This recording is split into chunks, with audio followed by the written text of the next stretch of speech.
Aku menelpon Jim. Dan apakah kamu ingat apa yang dia katakan padamu? Dia sudah pergi, aku bilang. Maksudmu apa dia sudah pergi? Dia bilang. Akhirnya dia benar-benar melakukannya. Seorang istri dan ibu yang penuh kasih tiba-tiba menghilang begitu saja. Aku tahu ada sesuatu yang tidak beres. Tapi suami yang penuh kasih itu tidak bereaksi seperti yang kau harapkan. Terdakwa tidak membantu dalam pencarian itu. Dalam beberapa kesempatan, dia duduk di kursi malasnya dan minum bir. Aku berharap mereka menemukan dia sudah mati dan menyelesaikan seluruh masalah ini. Kau tahu, sekarang aku berada di titik di mana aku membencinya atas apa yang dia lakukan pada keluarga ini dan apa yang sudah dia lakukan pada semua orang. Dia mulai menyebarkan cerita-cerita yang tidak terlalu masuk akal. Dan dia bilang dia akan melakukannya lagi, dia akan melakukannya, tapi tidak ada yang akan menemukannya. John adalah dia, tubuh 5 tahun pertamanya. Tahun-tahun berlalu dan kesabarannya mulai menipis. Kalau kalian pikir aku melakukan sesuatu, Tuhan tangkap aku dan bawa aku ke kantor polisi. Karena aku tidak melakukannya. Aku tahu pertama kali kau bicara padaku, kau pikir aku yang membunuhnya. Aku tahu itu. Tak lama kemudian, sebuah cinta segitiga rahasia pun terungkap. Salah satu cinta dalam hidupmu. Dia juga sedang dalam tahanan. Apakah itu Spa dan Jim? Dan dengan itu, ada motif. Kamu sudah berbohong hari ini. Kamu berbohong saat bersaksi di depan hakim di pengadilan. Oke, apakah jawaban itu akurat, Jim? Ya. Sampai akhirnya, dia menyerah. Kamu tidak mau aku mengatakannya? Lanjutkan. Oke, aku akui. Aku membunuhnya. Aku membunuhnya. Nah, aku membunuhnya. Ini adalah Crimes of Passion oleh Law and Crime. Aku, Sierra Gillespie.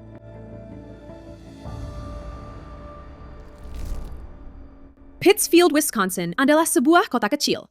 Hanya ada sekitar 2.000 orang yang tinggal di sana. Hanya 20 menit ke timur ada Green Bay. Kota ini dikenal di seluruh dunia sebagai Title Town, tundra beku, rumah bagi 2 trofi Super Bowl pertama di dunia yang diberikan kepada Packers. Tapi semua itu, Lambeau Field dan sejenisnya sangat membayangi. Dan di bawah bayangan itu terdapat Pittsfield. Itu hanya berjarak beberapa mil saja, namun rasanya seperti dunia yang berbeda. Pittsfield adalah jenis kota di mana semua orang saling mengenal. Dengan begitu sedikit orang, ketiadaan satu orang saja langsung sangat terasa. Jadi, ketika Vicky Prokopovits, yang berusia 59 tahun, tiba-tiba menghilang tanpa jejak, hal itu langsung membuat hampir semua orang khawatir.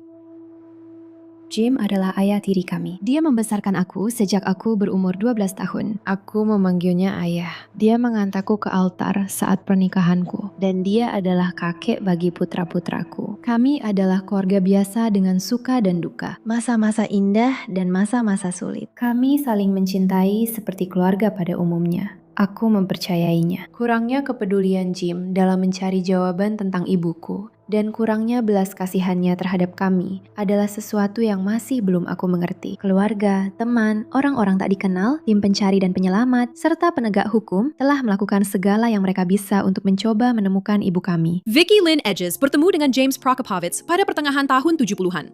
Mereka berdua sudah memiliki anak dari pernikahan sebelumnya, tetapi segera membentuk keluarga sambung. Mereka menikah pada 21 Oktober 1989 dan memulai hidup bersama membangun rumah tangga di Pittsfield. Jim bekerja selama bertahun-tahun di perusahaan tempat pembuangan sampah dan sebagai sopir truk jarak jauh. Sementara itu, Vicky lebih banyak menghabiskan waktunya di rumah, menjaga anak-anak, dan mengurus rumah tangga. Dan seperti keluarga pada umumnya, mereka juga mengalami pasang surut. Terutama perjuangan Vicky yang terus-menerus melawan depresi dan kecemasan. Beberapa kali, dia mencoba mengakhiri hidupnya sendiri.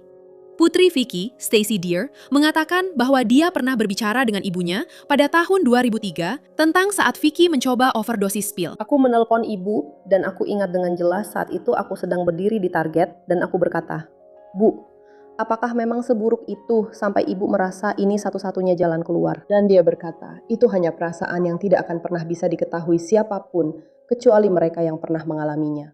Itu sesuatu yang tidak bisa dijelaskan." Dan dia berkata, "Dan kamu merasa itu satu-satunya pilihanmu." Lalu dia memang bilang padaku, dia berkata, "Aku memang mengatakannya, tapi sebenarnya aku tidak benar-benar bermaksud seperti itu." Putra Vicky, Wesley Edges, mengatakan ada percobaan lain pada tahun 2008. Kamu hanya menemukannya di lantai. Ya, Bagaimana kamu tahu kalau dia minum terlalu banyak pil? hanya dari cara dia bernapas dan cara dia bertingkah. Oke. Apakah kamu menelpon 911 saat itu? Ya, Dan apakah kamu tinggal di rumah itu saat itu?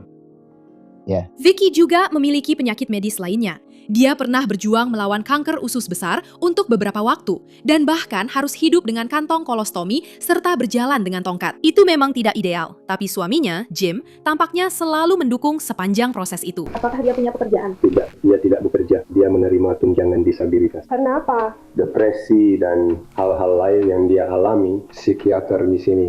Disitulah kami kemarin. Kapan? Ngaji sama dia jam 3. Dan kami di sana sampai jam 4 kurang seperempat atau jam 4 kurang 20 sekitar waktu itu. Itu sekitar 15 menit. Dia harus ada di sana jam 3, lalu mereka, itu resep yang seharusnya saya tembus. Tapi saya harus ambil count. Tunggu, apa kamu masuk bersamanya? Iya. Dan kamu periksa apa? Dia menjalani operasi. Aku tidak tahu apakah itu di bulan Juli. Dia menjalani kolostomi. Dia memakai kantong itu selama sekitar 3,5 atau 4 bulan. Dan kemudian mereka melakukan operasi penutupan kolostomi. Dan setelah itu dia agak, kamu tahu, merasa sedih karena dia pikir seharusnya dia merasa jauh lebih baik daripada yang dia rasakan. Pada April 2013, Vicky tampaknya semakin membaik. Dia kantongnya sudah dilepas dan sekarang bisa bergerak jauh lebih baik. Dia rutin minum obat harian untuk depresi dan kecemasan. Keluarga Vicky mengatakan dia tahu dia harus minum obatnya. Dia tidak akan melewatkan 1 hari pun atau meninggalkannya. Dan itulah mengapa sangat aneh bahwa obat Vicky tertinggal setelah dia menghilang. Selain itu, ponsel, dompet, dan tasnya juga semuanya tertinggal. Vicky Prokopovich tiba-tiba menghilang dari rumahnya. Dan pada saat ibumu menghilang, apakah kamu diberitahu bahwa dia meninggalkan sesuatu? Tasnya, uangnya, ponselnya, rokoknya. Dia perokok 3 bungkus sehari. Dia tidak akan pergi kemanapun tanpa rokoknya. Jadi itu cukup mengkhawatirkan. Oke. Kalau dia pergi dari rumah, pasti dia akan membawa tas tangannya. Kami juga saat kami menggeledah rumah, menemukan gigi palsunya yang... Saya tidak tahu kenapa dia akan meninggalkan rumah tanpa gigi palsunya. Dan tak lama kemudian, suaminya, Jim, dibawa untuk diinterogasi. Anda bilang dia pernah pergi sebelumnya, saat dia pernah hilang sebelumnya. Bukan hilang, maksud saya dia suka jalan lain. Dia memang suka jalan kaki, dia suka jalan. Dan dia memang biasa berjalan. Yang mana? Tapi dia selalu kembali. Tidak akan pernah ada waktu di mana kamu harus mencari tempat. HMI akan selalu. Berapa lama waktu terlama? Dia pernah pergi sampai kamu khawatir dia ada di mana? Pengejaran. Jadi ini adalah waktu terlama. Apakah kamu mencuri banyak? Ya, ini adalah hukum itu. Saksi-saksi selanjutnya, seperti Putri Vicky sendiri, mengatakan bahwa ide Vicky untuk pergi jalan-jalan sangat tidak sesuai dengan kepribadiannya. Jadi, supaya tidak disalahartikan pada saat ini, berdasarkan pengetahuanmu tentang ibumu, dia tidak akan berjalan di luar properti itu. Tidak. Tapi, untuk memulai, para detektif harus berbicara dengan Jim. Dia menjelaskan apa yang terjadi sebelum Vicky menghilang. Harinya dimulai pada 26 April 2013, antara pukul 3.30 dan 4 pagi. Kenapa kamu bangun pada jam segitu? Saya berangkat kerja sekitar jam 5, sedikit lewat jam 5 untuk hakim anak itu. Saya bekerja dari jam 2.30 sampai 7. Tapi saya harus sudah ada di sana. Antara ya, sekitar jam 6 atau jam 6 kurang seperempat. Oke, jadi kamu bangun jam 4, jam setengah 4? Jam setengah 4, jam 4 tepat. Oke. Dan istri Anda tidak ada di pada sekitar saat itu? Oke. Pertama, kau tahu, aku bangun mulai membuat kopi. Kadang-kadang dia ada di ruang bawah tanah atau dimanapun. Dan aku memanggilnya. Dan aku pikir mungkin dia tertidur. Karena dia kadang-kadang seperti itu. Dia suka menonton TV atau Tentu. Dan aku naik ke atas dan dia tidak ada di sana. Aku naik ke lantai atas dan mencari. Aku mencari di seluruh rumah. Aku tidak bisa menemukannya. Jim benar-benar menjelaskan kepada para detektif bagaimana, katanya, dia mencari Vicky. Ya, panggil aku. Lalu, apa yang kamu lakukan? Sayang. Ya, lalu aku pergi. Berteriak ke atas. Naik dan langsung berteriak ke atas tangga. Aku baru saja berjalan ke sini. Iya, aku berjalan ke sini. Aku bilang, sayang, oke. Dia tidak menjawab. Oke, lalu lanjutkan. Lalu aku ke sini, turun ke ruang bawah tanah. Pergi, tapi dia ada di bawah sini. Nyalakan lampunya. Turun tangga. Sayang. Oke. Aku berjalan ke sini. Sepertinya begitu. Aku tidak ingat. Tapi awalnya aku takut. Lihat, aku berjalan ke sini, membuka pintu ini. Apakah pintunya terbuka? Aku melihat ke dalam. Dia ada di sini. Oke. Melakukan sesuatu. Tidak ada apa-apa di sini. Oke. Lalu apa yang terjadi? Lalu aku pergi. Aku hanya pergi, melihat-lihat di sini. Lalu aku melihat-lihat di sini. Oke. Aku tidak ingat apakah urutannya seperti itu. Dan kemudian, Jim, apa kamu ingat kalau dia tidak menjawab teriakanmu? Apa kamu ingat kenapa kamu merasa penting untuk memeriksa setiap sudut? Karena dia pernah mencoba bunuh diri di sini, di ruang bawah tanah sekali. Itu alasannya. Itu. Saya sederhana itu. Ya, jadi kamu sedang mencari. Aku menemukannya di ruangan itu. Oke. Jadi kamu mencari tahu apakah dia dalam kesulitan. Ya, benar. Oke. Itulah kenapa kami bertanya. Itu yang saya cari. Saya pikir kalau dia mencoba sesuatu, mungkin saya bisa menemukannya tepat waktu, sempurna. Oke, lalu apa yang terjadi saat dia mencoba bunuh diri di rumah di Tahoe? Kalau Wes tidak pulang saat itu, dia pasti sudah mati. Tentu. Lalu apa yang terjadi padanya selanjutnya? Lalu aku pergi keluar, pergi ke garasi. Ya, aku bisa memberitahumu. Aku berjalan ke arah garasi, semua pintunya terkunci dari luar. Aku pikir kadang-kadang lebih mudah kalau kamu berjalan seperti ini. Apapun yang bisa kamu ingat, tidak apa-apa. Apapun yang tidak bisa kamu ingat, katakan saja kamu tidak ingat. Aku masih mencarinya, tapi dia tidak ada di sana. Jadi aku berjalan ke sini. Aku berjalan sampai ke pintu. Dan aku tahu tidak mungkin dia ada di dalam sana. Oke. Tidak mungkin, pintu-pintunya tidak mungkin terkunci. Lalu aku berjalan ke sini, sepertinya. Setelah pencarian menyeluruh di rumah, Jim naik ke truknya untuk mencari Vicky. Kamu berkendara keliling. Apa yang kamu pikirkan? Aku hanya Apa yang mencari kamu cari? seseorang yang berjalan di pinggir jalan. Oke, dan alasan kenapa kamu menunjuk ke arah ini secara umum? Adalah karena ini jalan yang biasanya kami lewati kalau kami pergi ke Tahoe. Oke. Jadi, kamu pikir dia mungkin berjalan lewat jalan yang dia kenal? Ya, dia juga tahu jalan lain. Tapi ini yang biasanya kami gunakan. Biasanya turun ke bawah. Saya biasanya selalu lewat sini kalau mau ke Tahoe. Saya juga nggak tahu kenapa. Ya, orang-orang punya kebiasaannya sendiri. Apa kamu sempat mencoba menelpon seseorang saat menyetir? Saya sudah mencoba menelpon ponselnya. Sebelum kamu mulai menyetir atau setelah kamu mulai menyetir? Setelah saya mulai menyetir, iya. Saya tidak ingat apakah saya mencoba menelpon sebelumnya. Oke. Dan apakah kamu ingat apa yang terjadi? Apakah kamu mendapat jawaban? Aku masuk ke pesan suaranya atau semacamnya. Tidak ada jawaban. Jadi kamu punya pesan suara? Tidak, aku tidak meninggalkan pesan karena dia tidak pernah menjawabnya. Apapun. Dan aku pergi ke arah ini. Oke.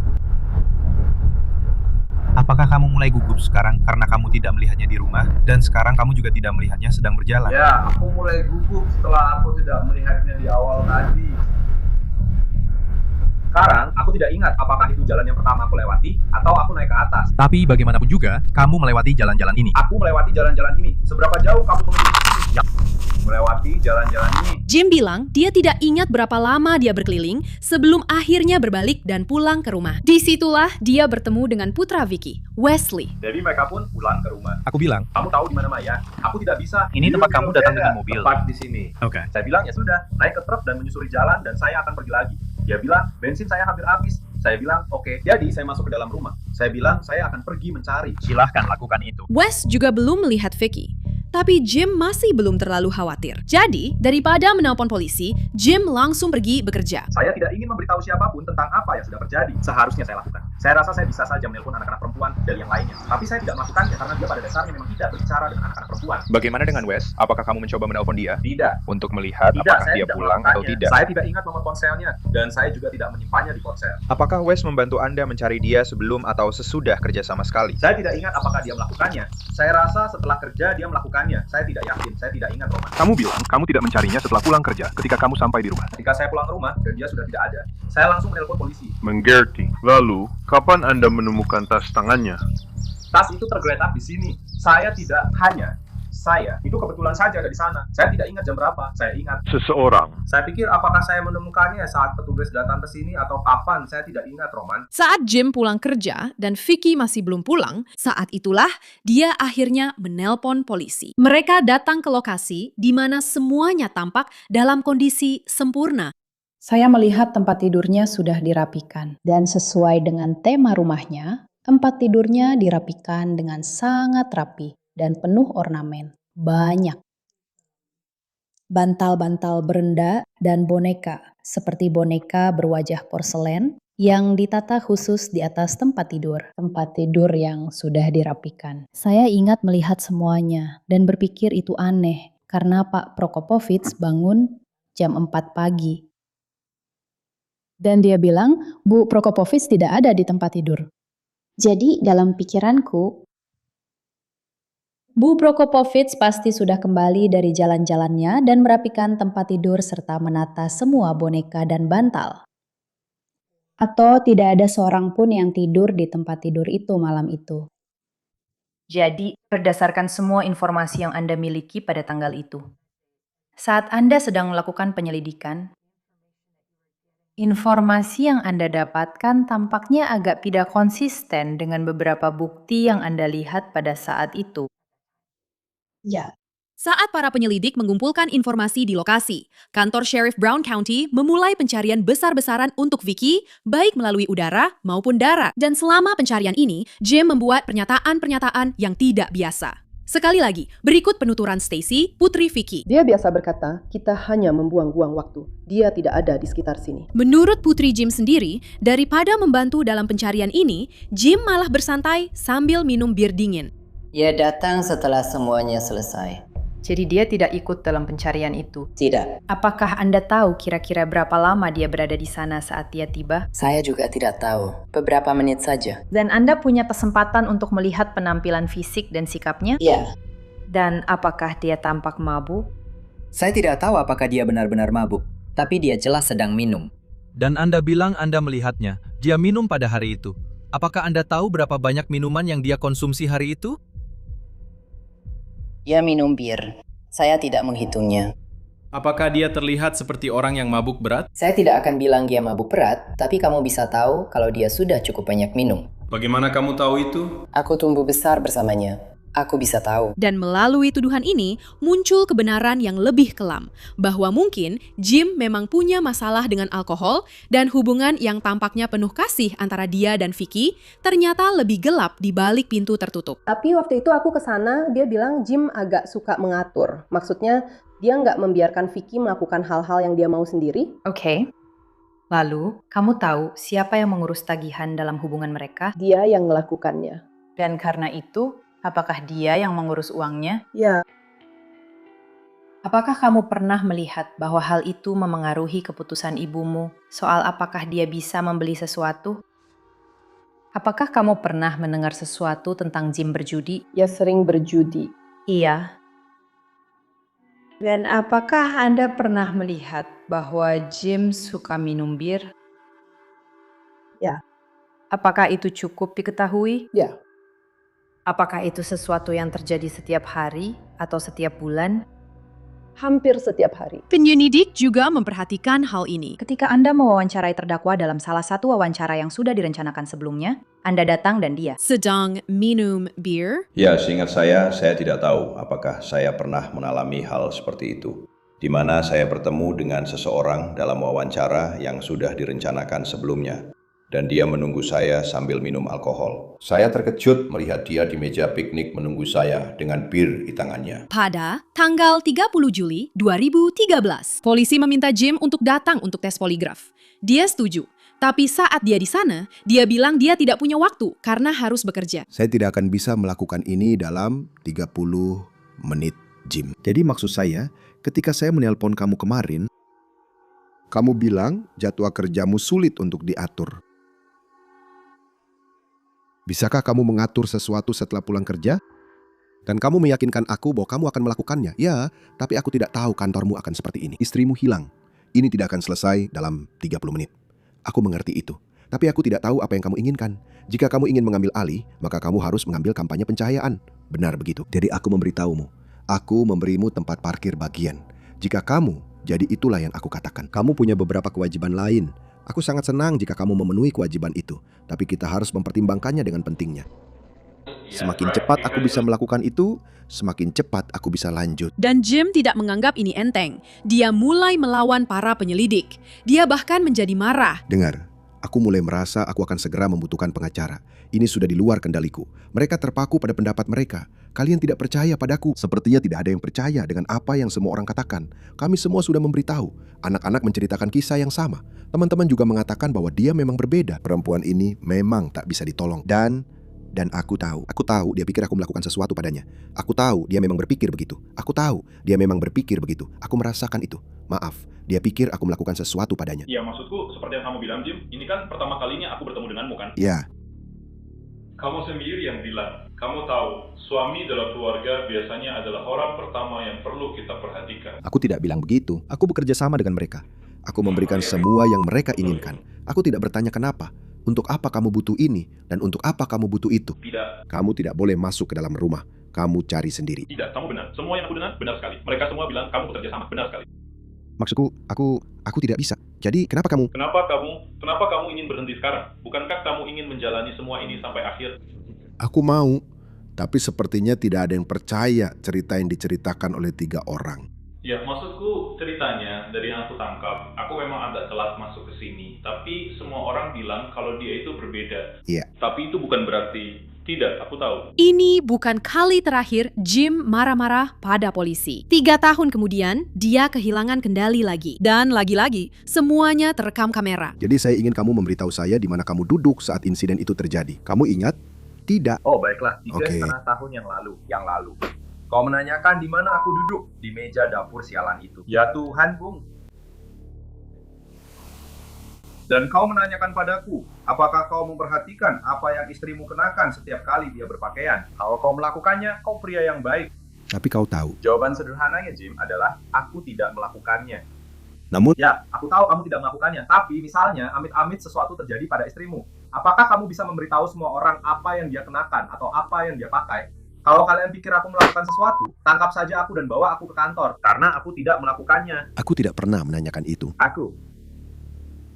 Ya bilang aku melakukannya.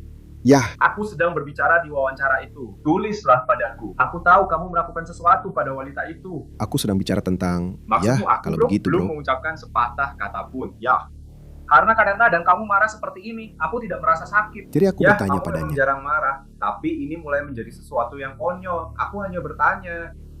We're trying to help you. Aku tahu kamu berusaha membantuku untuk pulih. Tapi 3,5 tahun yang lalu, mereka jangan bilang padaku. Aku tidak ingat. Lanjut ke hal berikutnya. Di mana aku duduk? Ya, kamu ingat bahwa itu ada di sini, ya? Tapi tetap saja. Ya, itu saja yang aku butuhkan. Itu saja yang aku butuhkan. Tidak apa-apa. Tidak apa-apa. Ya, tapi Jim, tidak apa-apa. Kalau kamu tidak ingat, bilang saja kamu tidak ingat. Aku mengerti sudah 3 tahun berlalu. Dan aku belum pernah sekalipun mengatakan apapun kepadamu yang menyiratkan, bahkan sedikit pun, bahwa aku berpikir kamu yang melakukannya. Saat inilah, para penyelidik mengetahui bahwa Jim sudah melanjutkan hidup tanpa Vicky. Dia sedang berkencan dengan wanita lain, Kathy Friday. Dan kemudian jelaskan lagi bagian kasino itu kepada saya.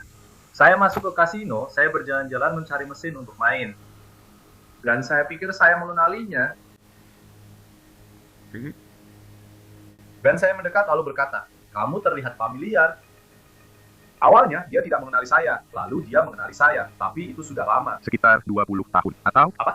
Hampir 30 tahun. 30 tahun, ya? Tentu saja. Aku juga tidak akan mengenali diriku sendiri. Kau tahu, maksudku, dia hanya terlihat familiar. Ya. Kau tahu, bahkan jika kau tidak melihat seseorang selama 20 tahun, kau pasti berpikir, Tuhan, pria itu seperti ada sesuatu familiar. yang langsung Wanita nyambung. Itu terlihat, kau tahu, pokoknya ada sesuatu. Itu aja yang bisa aku katakan. Ya. Ternyata dia bercerai tidak lama setelah itu. Saya berhenti menyetir ketika saya kehilangan kontak, tidak bicara dengannya untuk waktu yang lama. Dan akhirnya saya menelpon dia sekitar 6-7 tahun setelah saya berhenti menyetir. Hanya ingin tahu bagaimana keadaannya, bagaimana suaminya. Kamu tahu apakah dia masih menyetir atau tidak. Ups, dia sudah bercerai. Dia mengusir rumah. Dia tinggal dengan pria lain. Dan pria tua itu meninggal. Itu mungkin terjadi pada bulan November tahun 2012. Dia bertanya, bagaimana keadaannya? Saya bilang, ya bisa saja lebih baik. Ibuku membersihkannya dan berkata, tidak bisa menemukannya, tidak tahu apa yang terjadi. Dia berkata, dan saya bilang, saya akan melihatmu pergi ke Google. Dia berkata, ya Mark meninggal. Saya tahu tentang Mark karena Zack menelponnya beberapa kali setelah itu. Hanya untuk, dia berkata, suatu hari nanti kalian ingin bertemu. Baiklah, aku akan mampir. Aku akan menemui kalian di tengah jalan. Ceritakan padaku. Berapa lama kamu bertemu dengannya di kasino? Kami duduk dan mengobrol, lalu kami pergi ke tempat perhentian truk. dan makan sesuatu. Hanya kalian berdua. Ya, hanya kami berdua, itu benar. Jadi itu. Kamu tidak menyangka kalau ada orang lain. Kamu tidak. Ada orang Siapapun lain akan. atau tidak. Dia tidak mengatakan apa-apa. Tidak, dia tidak mengatakan itu. Jadi kamu pergi ke tempat pemberhentian truk di Wittenberg ya? Baiklah. Yang Oh ya, besar tepat di di sana sebelahnya itu, kan? aku Di tidak jalan tahu. itu agak ke sana kan? Bukan, itu di luar kota, di Jalan 45 ke arah selatan. Oke, jadi kamu ngobrol cukup lama Lalu kamu pergi ke tempat pemberhentian truk dan ngobrol beberapa saat. Makan sesuatu. Ya.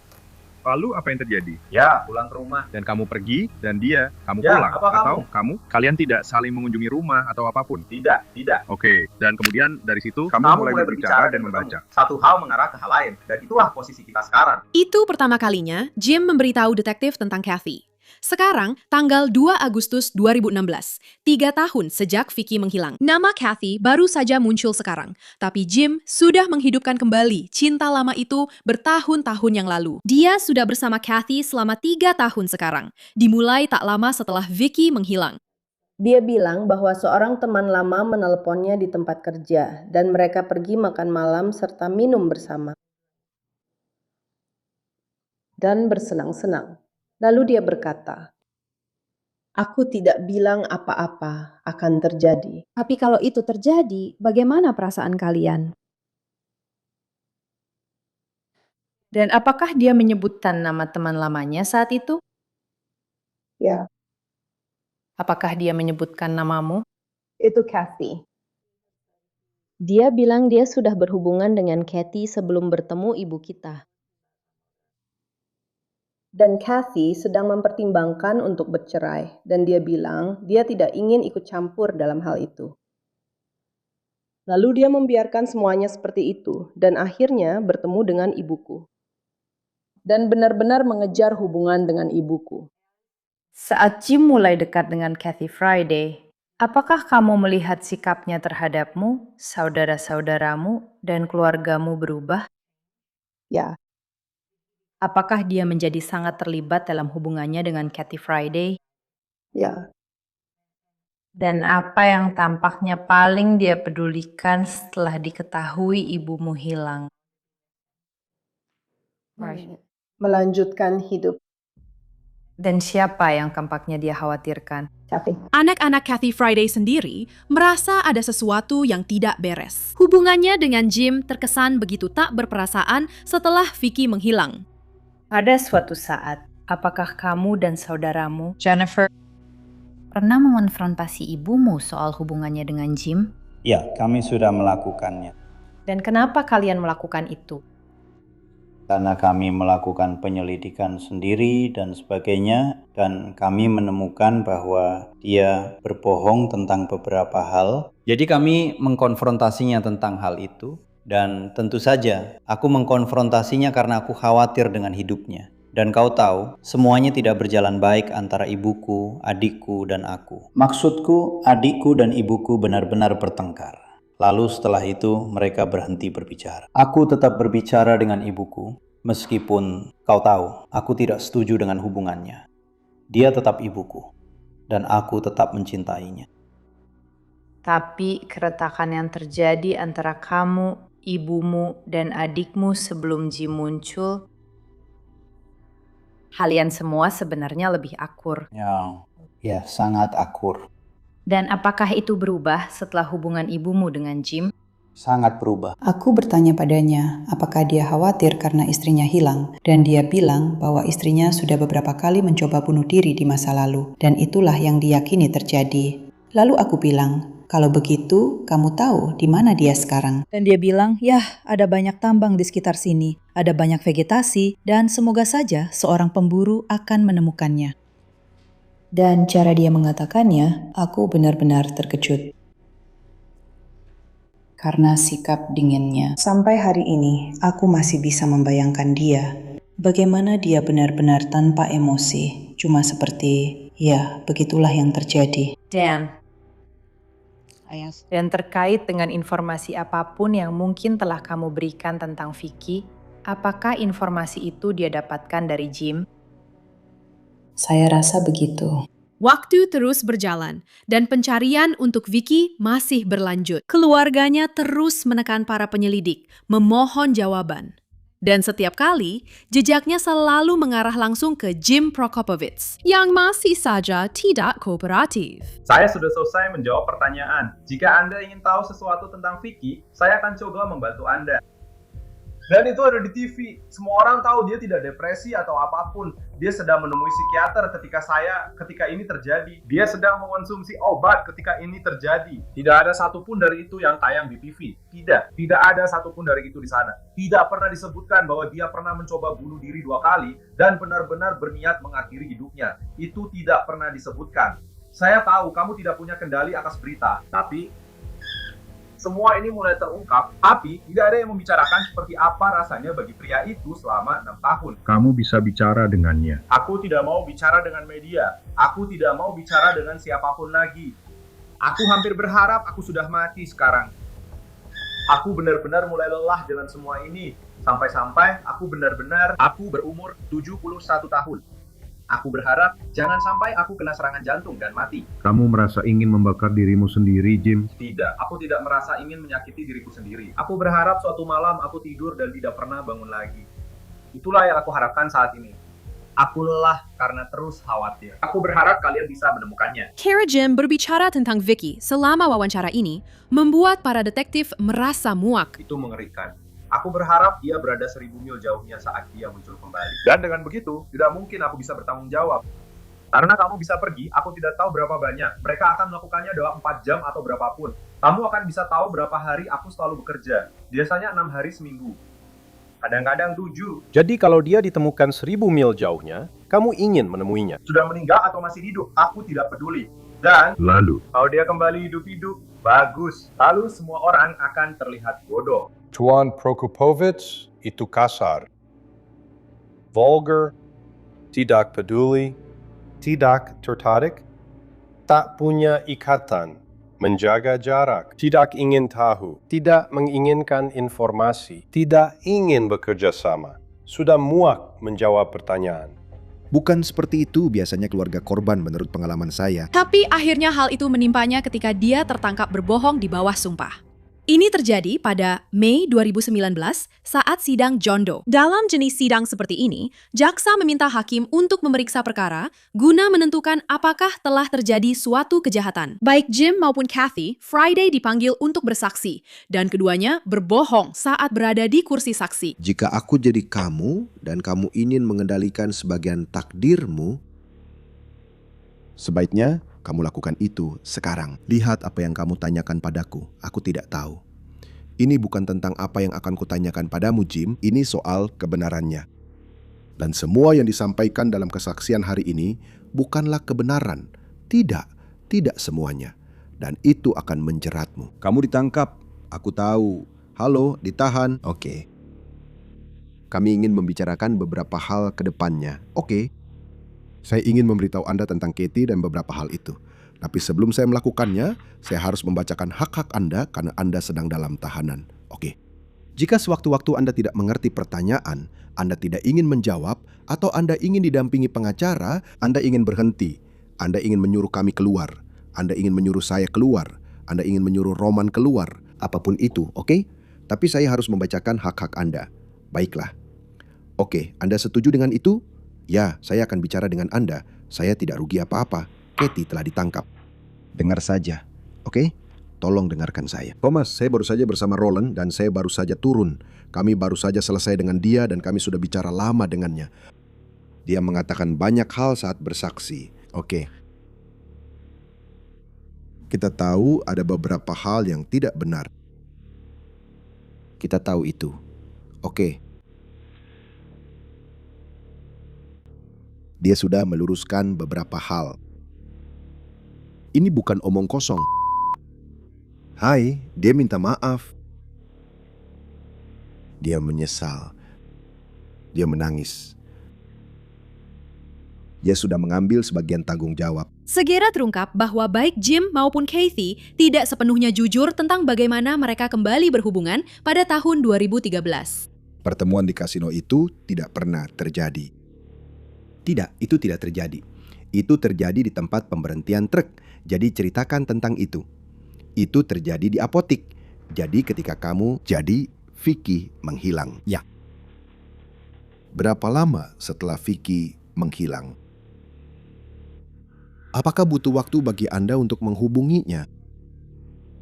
Saya tidak tahu apa yang terjadi. 6 minggu, 5 minggu, saya ke belakang. Alih-alih bertemu dengannya secara kebetulan di kasino, Jim mengatakan dia menelpon Kathy pada Mei 2013 untuk mengucapkan selamat ulang tahun. Mereka mulai mengobrol dan memutuskan untuk bertemu untuk minum kopi. Dia berhenti tepat di samping saya, menatap saya dan tersenyum. Dan saya tahu di mana dia berada. Saya tahu itu dia. Dan kami keluar memeluknya dan kami berbicara panjang lebar. Berapa lama? Selama beberapa saat. Dan aku berkata, kamu mau menginap di hotel malam ini? Aku tidak tahu. Aku tidak tahu apa yang dia inginkan. Aku bilang, ya, kamu mau? Karena putranya akan mengurus ini. Sekarang ini benar kan? Aku bilang, ya. Akhirnya aku berhasil membujuk dia. Oke, pergi ke motel. Kami bicara cukup lama. Pertama kali kamu berhubungan seks dengan Kathy adalah saat pertama kali aku bertemu dengannya di tempat pemberhentian truk, lalu pergi ke hotel. Ya. Dan itu 5, 6, 7, 8, 9, 10. Mungkin lebih lama. Aku tidak ingat. Baiklah, 5, 6 minggu. Kurang lebih begitu. Jim mengklaim ini terjadi setelah Vicky menghilang. Tapi jika itu benar, para detektif bertanya, mengapa membuat cerita pertemuan palsu ini sejak awal? Kapan, Jim? Kapan kamu tahu soal itu? Atau bagaimana cerita kasino itu muncul? Jujur saja padaku, apa kita hanya berpikir itu akan lebih baik daripada bilang kita bertemu dan langsung tidur bareng malam pertama? Dan siapa yang memikirkan itu? Aku tidak ingat apakah aku yang memikirkannya atau Kathy. Kathy yang memikirkannya. Dan katakan saja padaku, kenapa menurut kalian itu terdengar lebih baik? Aku tidak tahu. Maksudku, siapa? Maksudku, kalau ada 2 orang dewasa yang sama-sama setuju, kalian pergi ke motel, kenapa harus punya cerita? Aku tidak tahu. Oke. Aku tidak tahu. Aku tidak tahu kenapa. Dan kamu tidak ingat itu cerita siapa? Tidak, aku tidak ingat. Kalau aku yang menyebutkan sesuatu seperti itu, atau dia yang menyebutkan sesuatu seperti itu. Tapi ada kesepakatan antara kalian berdua. Ya, bahwa itu akan menjadi ceritanya. Ini ceritanya. Ya, apapun itu. Itulah kesepakatan antara kami. Wawancara ini pada 9 Mei 2019 menandai titik balik bagi Jim Prokopovich. Mungkin inilah saat tepat ketika dia akhirnya runtuh. Jay, aku tahu kalau aku bilang dia sudah mati, mereka akan bilang, ya, dia yang melakukannya. Dia tahu dia sudah mati. Kamu berbohong saat bersaksi hari ini. Aku berbohong Aku memang melakukannya. Aku akui itu. Tapi aku benar-benar tidak tahu di mana dia. Demi Tuhan. Dia tidak tiba-tiba menghilang begitu saja. Aku tahu dia, kamu yang terakhir. Senang bertemu denganmu. Aku tahu kamu yang terakhir bersamanya. Tidak, kamu yang terakhir mendengarnya. Aku tidak tahu. Kalau aku tahu, aku akan memberitahumu sekarang juga. Oke, aku akan memberitahumu sekarang juga. Karena aku tahu apa yang Kathy dan kamu tidak mau tertangkap. Kamu tidak berbohong pada polisi hari ini saat bersaksi. Dan kamu berbohong. Dan kamu suka? Baiklah, kamu tidak mau tertangkap. Oke, aku akui. Aku yang membunuhnya. Itu, aku yang membunuhnya. Kathy tidak ada hubungannya dengan ini. Aku tidak tahu. Aku tidak tahu di mana dia. Maksudku bukan begitu. Hanya saja aku tidak tahu bagaimana aku membunuhnya. Katakan padaku bagaimana kamu membunuhnya. Aku tidak melakukannya. Jadi aku tidak bisa memberitahumu. Aku tidak merasakannya. Jadi, apa kamu membunuhnya? Tidak, aku tidak membunuhnya. Aku tidak tahu di mana dia. Apakah dia masih hidup saat masuk ke trukmu? Dia tidak pernah masuk ke truk bersamaku. Apa kamu membantunya dengan sesuatu? Tidak, aku tidak membantunya dengan apapun. Apakah dia memintamu melakukan sesuatu? Tidak, dia tidak memintaku melakukan apapun padanya atau untuknya. Aku tidak tahu di mana dia. Apa itu sebuah kecelakaan? Tidak, demi Tuhan. Aku tidak menyakiti wanita itu hari itu. Aku tidak melakukan apapun padanya. Kamu tidak tahu di mana wanita itu berada? Wanita itu. Oke, maafkan aku. Aku memang butuh seorang penasihat. Aku tidak menyakiti istriku hari itu. Aku tidak melakukan apa-apa padanya. Tidak, kamu yang salah. Kamu ditangkap karena membunuh istrimu. Aku tahu itu. Jadi mari kita perbaiki. Aku tidak bisa memperbaikinya karena aku tidak melakukannya. Karena kau tahu apa? Kita tidak bisa mengubah apa yang sudah terjadi. Apa yang pernah kau katakan? Aku pikir kau pernah bilang kita tidak bisa mengubah apa yang sudah terjadi.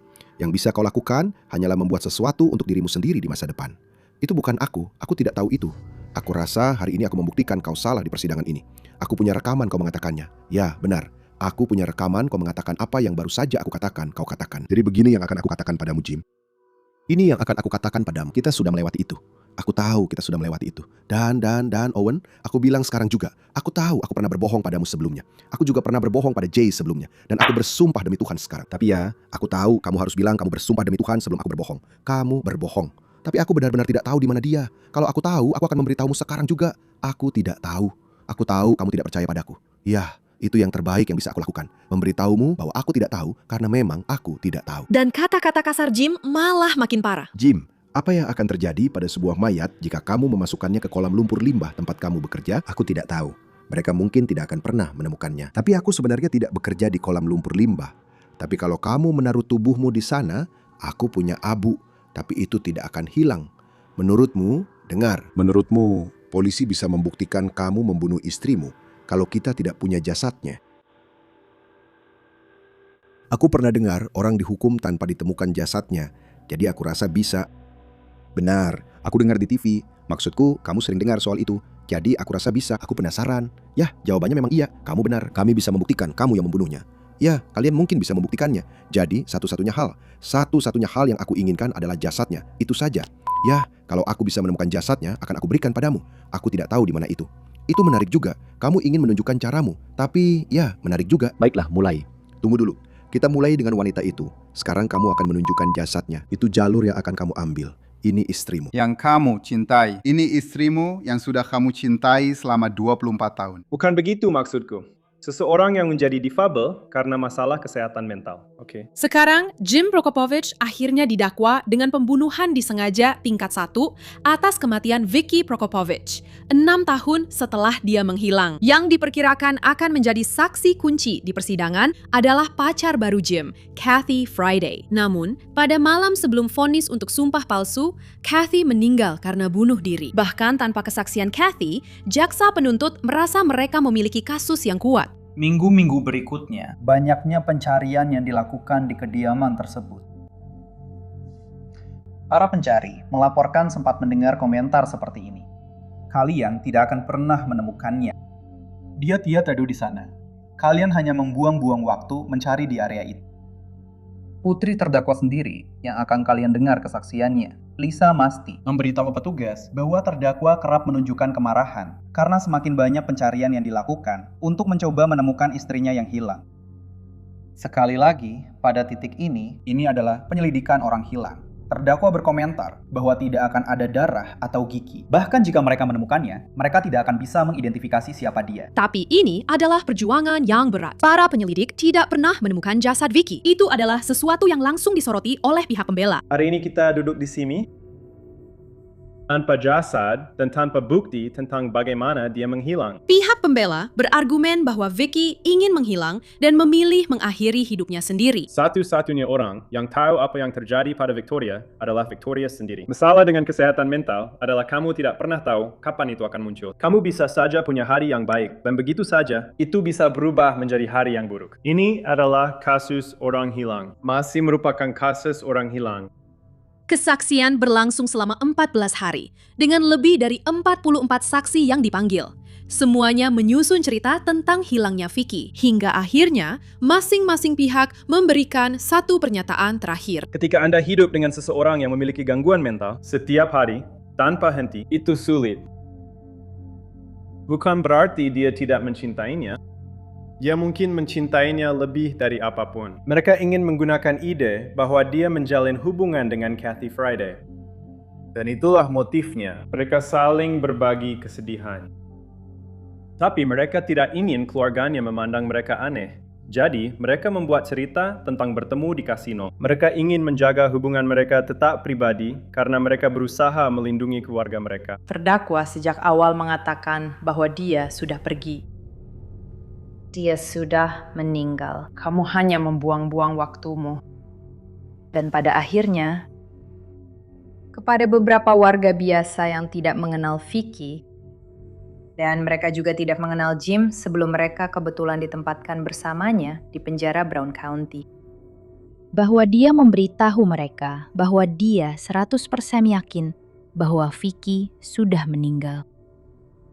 Dan selain itu, bahwa mereka tidak akan pernah menemukan jasadnya. Para juri membutuhkan sekitar 24 jam bermusyawarah untuk mencapai keputusan mereka. Terkait dengan tuduhan pembunuhan disengaja tingkat pertama, seperti yang didakwakan pada dakwaan pertama dari surat dakwaan yang telah diubah untuk kedua kalinya, kami, para juri, memutuskan terdakwa James M. Prokopovits, putusan telah dinyatakan bersalah. Jim Prokopovits dijatuhi hukuman penjara seumur hidup tanpa kemungkinan pembebasan bersyarat. Hukuman tertinggi yang mungkin dijatuhkan di negara bagian Wisconsin. Dia saat ini menjalani hukumannya di Dodge Correctional Center di Wapun, Wisconsin. Hepatah lama. Tanpa jasad, tidak ada kejahatan, tidak lagi berlaku. Hingga hari ini, jasad Victoria Prokopovits belum ditemukan. Hanya pembunuhnya yang tahu kebenarannya. Dan sejauh ini, rahasia itu masih belum ia ungkapkan. Anda baru saja menyaksikan Crimes of Passion dari Law and Crime. Saya, Sierra Gillespie,